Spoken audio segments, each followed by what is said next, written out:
Almaniyada gündəm hökumət dəyişikliyidir. Kansler Olaf Scholz'un rəhbərlik etdiyi hökumət rəsmən istefa verib. Prezident Frank-Walter Steinmeier hökumət rəhbərliyi və nazirlərə mandatlarının başa çatması ilə bağlı məlumat verib. Xatırladaq ki, Almaniyada növbədənkənar parlament seçkiləri fevralın 23-də baş tutub. Nəticələr Federal Seçki Komissiyasının bütün 299 dairədə səsləri hesablamasından sonra açıqlanıb. Seçkilərin qalibi 28,6% səslə Friedrich Merz'in Xristian Demokrat İttifaqı və Xristian Sosial Birliyinin mühafizəkar bloku olub. Ölkə qanunvericiliyinə əsasən cari hökumətin fəaliyyəti yeni hökumət formalaşana dək davam edəcək. Proseslər yeni hökumətin formalaşdırılması, yəni Nazirlər Kabinetinin tərkibinin təsdiqlənməsi ilə başa çatacaq. Diqqət çəkən məqamlardan biri yeni hökumətin siyasi kursu ilə cari hökumətin yanaşmaları arasında ciddi fərqlərin müşahidə olunmasıdır.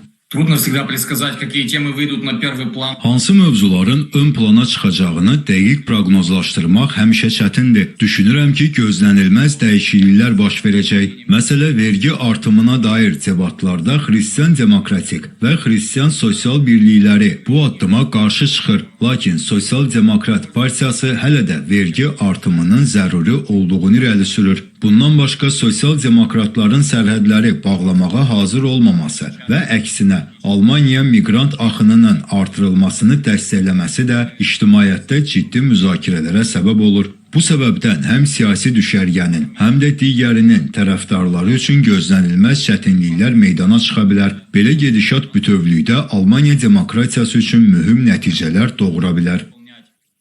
Yeni hökumətin fəaliyyətə başlamasına sayılı günlərin qaldığı bir vaxtda Friedrich Merz'in hakimiyyətindən gözləntilər yenidən gündəmə gəlib. Analitiklərin qənaətincə Almaniyadakı bu dəyişiklik bütünlüklə Avropada öz təsirini hiss etdirəcək. Önümüzdeki dönemde Friedrich Merz ve Emmanuel Macron öncülüğünde Avrupa ülkelerinin başta savunma sanayindeki Amerika'ya bağımlılık olmak üzere topyekun olarak Amerika'dan bağımsız ekonomik, askeri ve siyasi hamlelerinin masaya yatırılacağı ve Friedrich Merz'in önderliğinde Avrupa Birliği yeni bir lider kazanacağı beklenmektedir.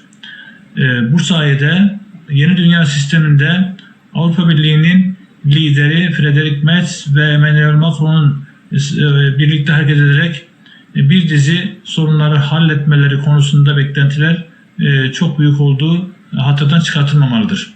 Qeyd edək ki, Almaniya hökumətinin yeni komandası aprelin 20-sinədək təqdim olunacaq. Zeynəb Mirzəyeva, Real.